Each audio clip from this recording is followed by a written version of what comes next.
So there are so many names we can call differential calculus if we want to study it. Another name we call differential calculus is differentiation.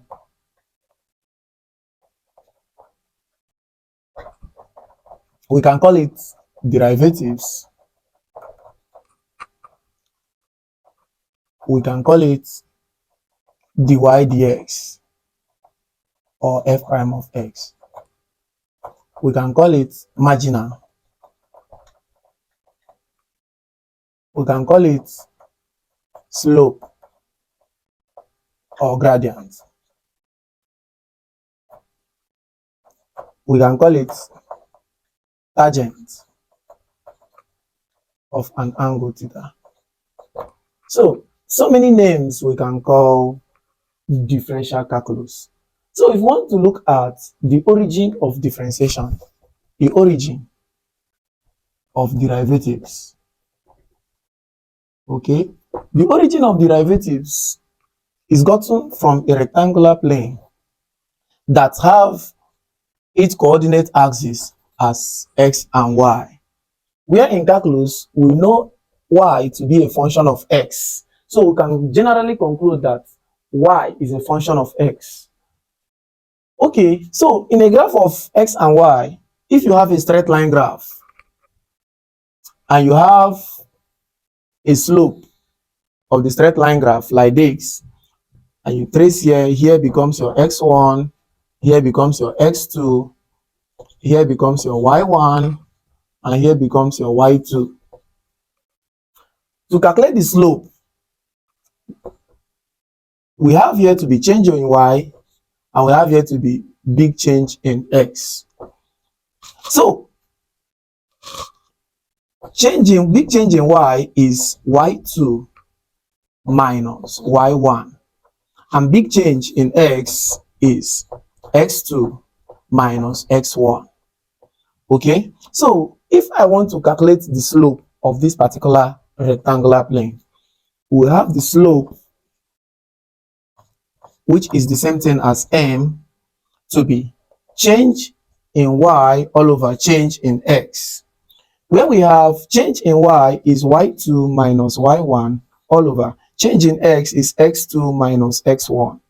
Okay, if I decide to take the limit of this big change in y, take the limit of big change in y all over limit of big change in x all over x as change in x approaches 0 to be equal to limit of, okay, let me have here to be y2 minus y1 all over x2 minus x1. Anytime one limits big change in y all over big change in x, the result is always dy dx, which is the differentiation we are studying. So little change in y is what we call dy, and little change in x is what we call dx, and we pronounce it dy dx, and this dy dx is what we call differentiation or derivatives. Another way you can derive derivatives is through tangent of angle theta. If I have my separating angle here and my theta is placed here, that means if I want to find, here is my hypotenuse, here where the angle is facing is now my opposite, and here is my adjacent. So if I want to talk about theta, what connects the change in y all over change in x being opposite and adjacent is what we call tangent, which is tan theta. Tan theta is now opposite all over adjacent. So opposite is change in y all over adjacent is change in x. So if I express this knowledge using change in y, y2 minus y1, change in x, x2 minus x1, I will get exactly what I have here and result to dy dx, which is what our study is. Okay, there are three basic ways of solving differential calculus. The first one is using general formula. The second is using first principle. The third one is using BTE. BTE is binomial theorem expansion.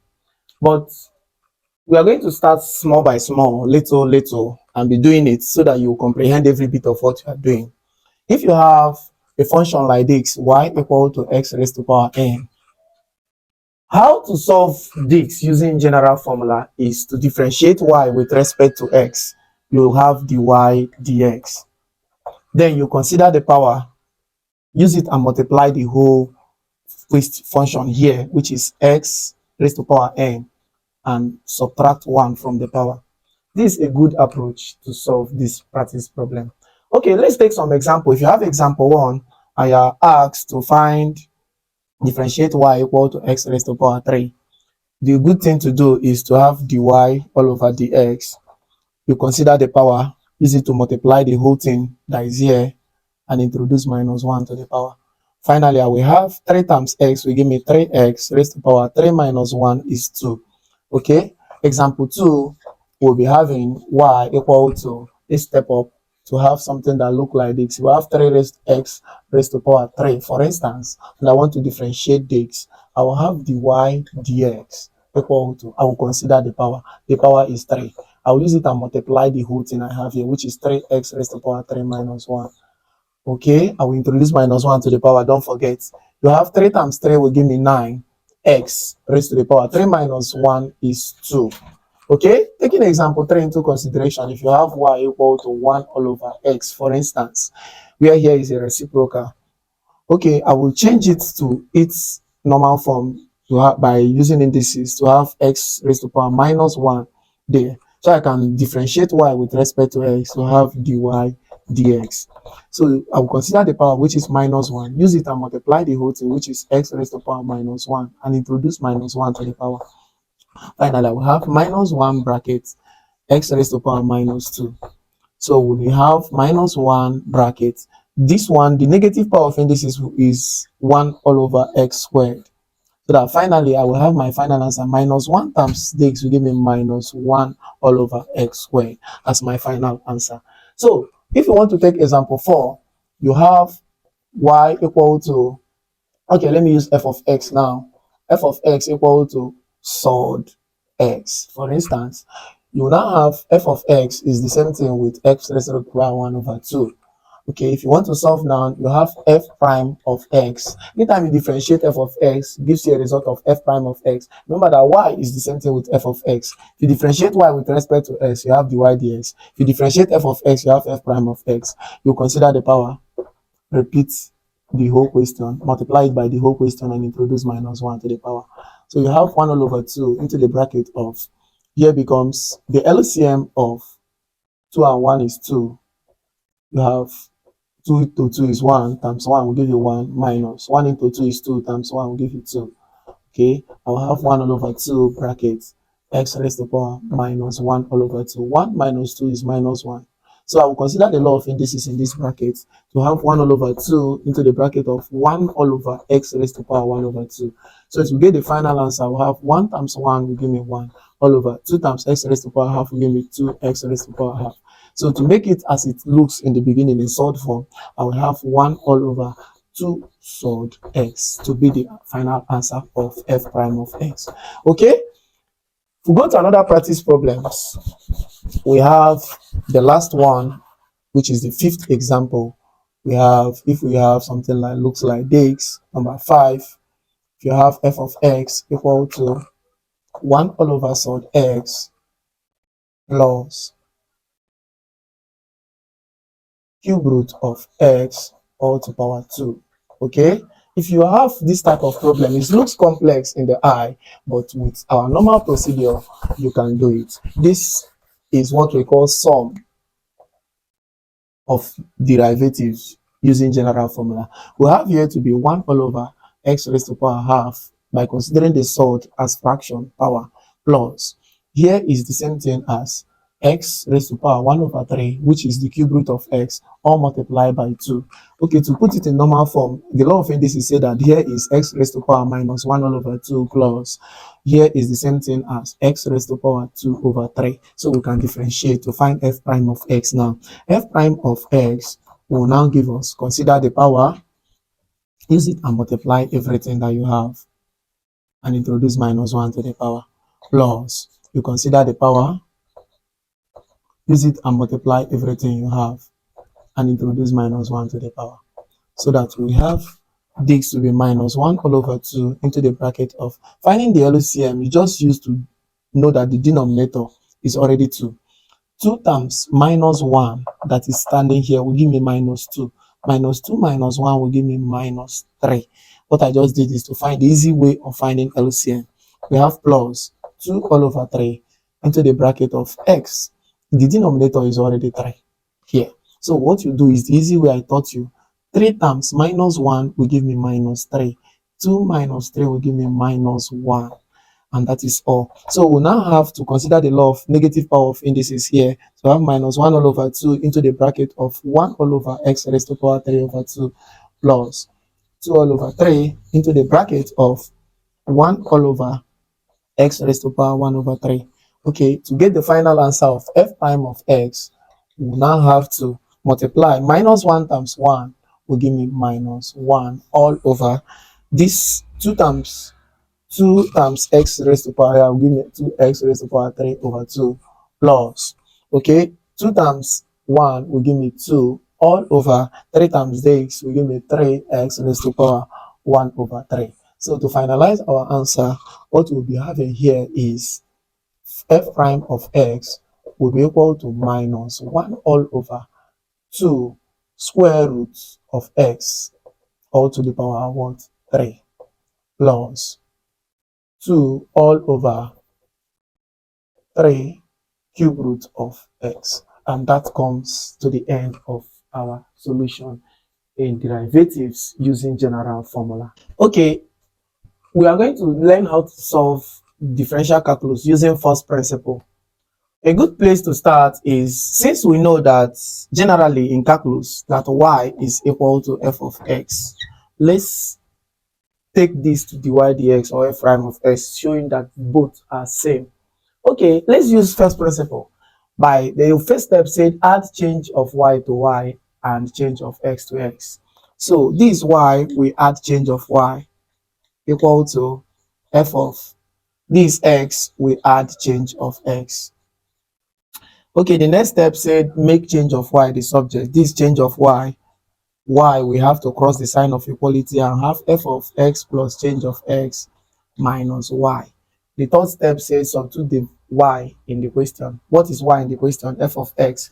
We have change of y equal to f of x plus change of x minus. Instead of writing y, what I will write is f of x. Okay, so what are we going to do here is to follow the next step. Next step says divide through by change of x. So we have change of y divided by change of x equal to f of x plus change of x minus f of x divided by change of x. Okay, the next step said take the limit of both sides as change of x approaches 0. So if we take the limit here, we'll have limit of change of y all over change of x as change of x approaches 0 to be equal to the limit of f of x plus change of x minus f of x all over change of x as change of x approaches 0. So the limit of big change of y all over big change of x as change of x approaches 0 is what we call dy dx. And the limit of f of bracket, like the whole thing that is here as change of x approaches 0, is what we call f prime of x. Take note, as we proceed in solving some practice problem under first principle, we put this into consideration and express and get the final answer using first principle. Okay, in this example 1, we'll be learning how to differentiate this function using first principle. So we use this first step, we add change of y to y by having y plus change of y equal to x plus change of x. They say we should add change of x to x all squared.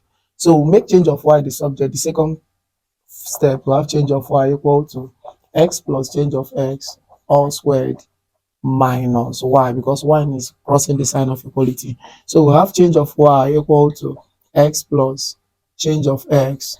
No, this squared means I should expand this thing two ways. I'll be having x plus change of x 2 times, then minus. Instead of writing y, the third step says substitute y in the equation. What is the value of y? X squared. So we expand the bracket to have x times x will give me x squared. X times change of x will give me x change of x.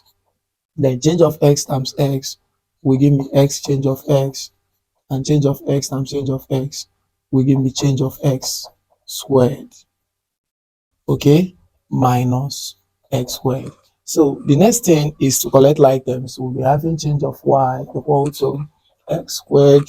We have to go with x squared. What will remain here is x change of x plus x change of x will give me 2x change of x plus change of x squared.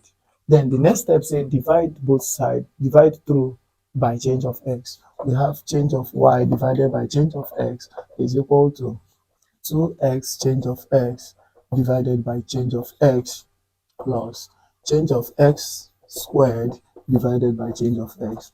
Change of x will go with one change of x. Change of x will go with change of x. Go to the next step. You say we should take the limit of change of y both sides as change of x approaches 0. We have limit of 2x plus change of x as change of x approaches 0.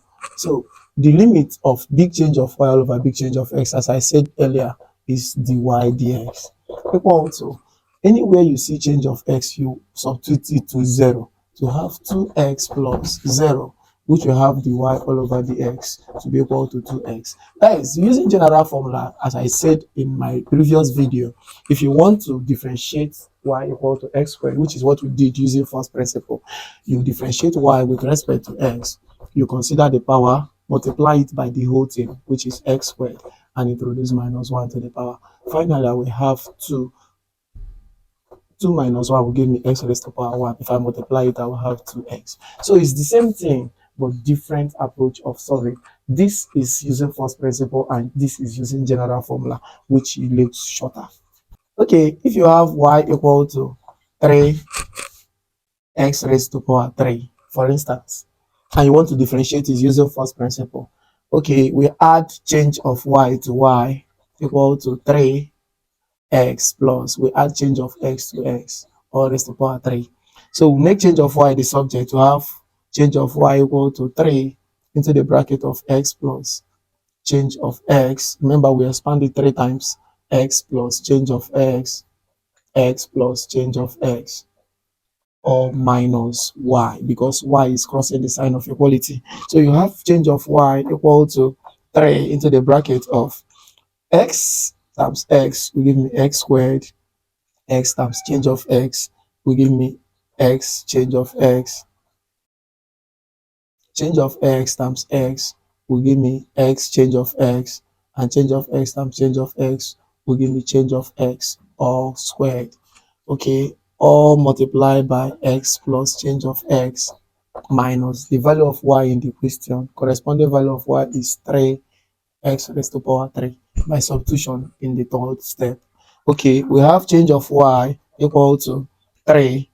Collection of like terms in the bracket will give me x squared plus 2x change of x plus change of x all squared multiplied by x plus change of x minus 3x raised to power 3. Okay, we have to use the smaller bracket to open the big bracket for verification. We'll be having here to be change of y. Okay, let me divide the board.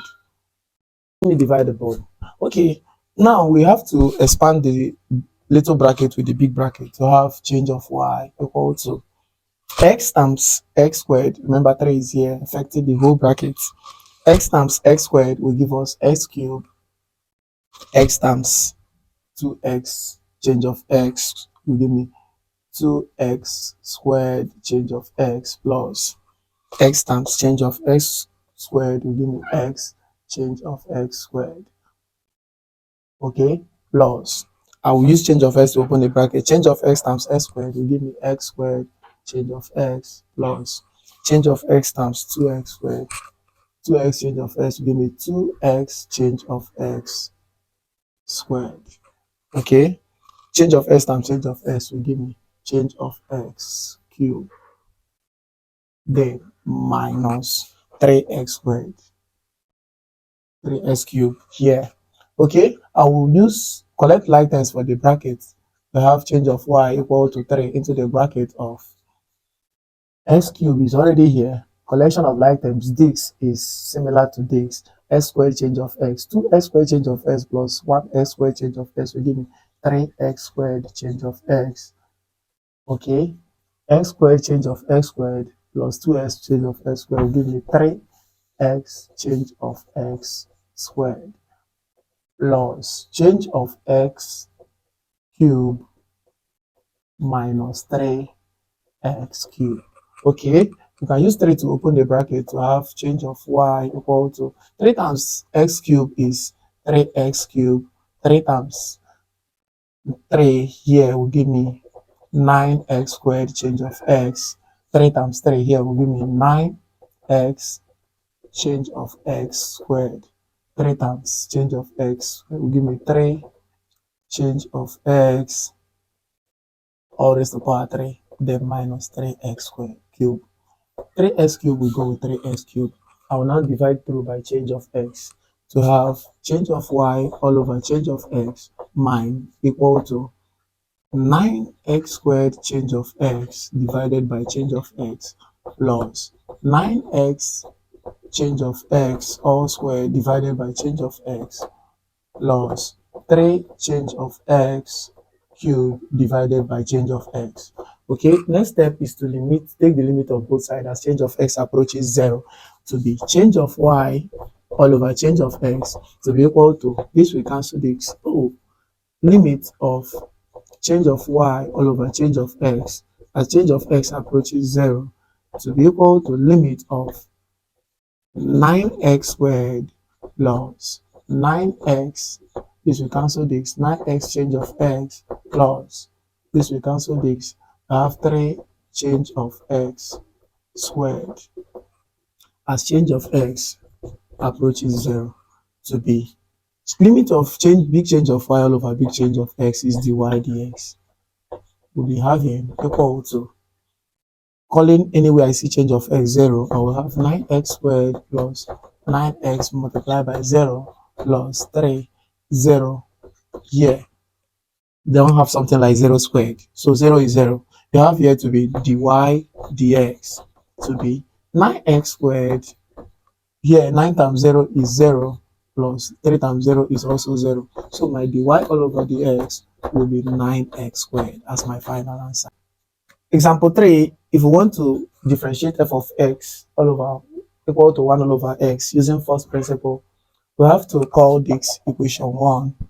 Then we have f of, anywhere we see x, we add change of x to it. We have f of x plus change of x equal to 1 all over x plus change of x. I will call it equation 2.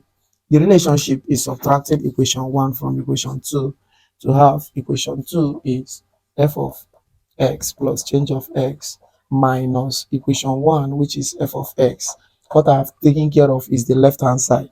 I will take care of the right hand side. So we have in 1 all over x plus change of x minus this equation 2, and equation 1 is 1 all over x. Okay, anytime you have this type of expression in mathematics, means you should find the LCM. We'll be having here to be f of x plus change of x minus f of x. LCM of x change of x and x is the same. You collect all. So when this divide the LCM, x will remain. X times 1 will give me x plus. When x divide the LCM, x plus change of x will remain. When multiply it by 1, you'll be having x plus change of x. Okay, remember that negative is affecting the bracket.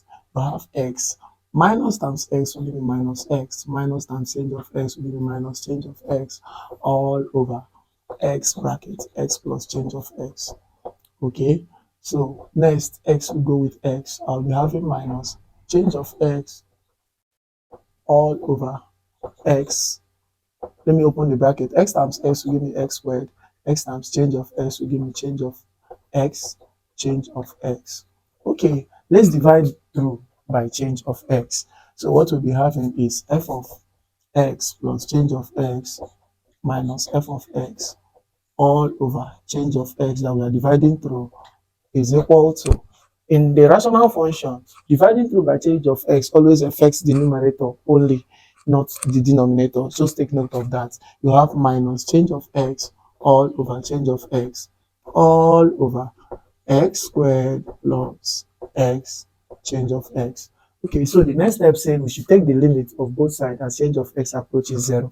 We have the limit of f of x plus change of x minus f of x all over change of x as change of x approaches 0 to be equal to the limit of change of x divided by change of x is minus 1 all over x squared plus x change of x as change of x approaches 0. Okay, so what you are having as the limit of the whole thing that you are seeing here is f prime of x. Okay, anywhere you see change of x, you call it 0. So you have here to be minus 1 all over x squared plus x multiplied by 0. So that finally I will have minus 1 all over x squared, because the whole thing here automatically turns to 0 to land me as the derivative of 1 all over x is minus 1 all over x squared, and that is a good place to stop.